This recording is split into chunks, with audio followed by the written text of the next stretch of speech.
शांति कराय जी शांतिनाथाय नमः सर्वपद शांतं कुरु कुरु नमः ओम ह्रीं जगत शांति कराय जी शांतिनाथाय नमः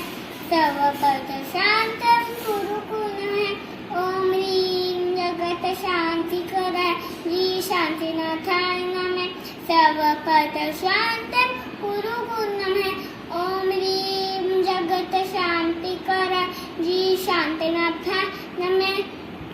सर्वपद शांतं कुरु कुरु नमः ओम ह्रीं जगत शांति कराय जी शांतिनाथाय नमः सर्वपद शांतं कुरु कुरु नमः ओम ह्रीं जगत शांति कराय जी शांतिनाथाय नमः सर्वपद शांतं कुरु कुरु नमः ओम ह्रीं जगत शांति कराय जी शांतिनाथाय नमः सर्वपद शांतं कुरु कुरु नमः ओम ह्रीं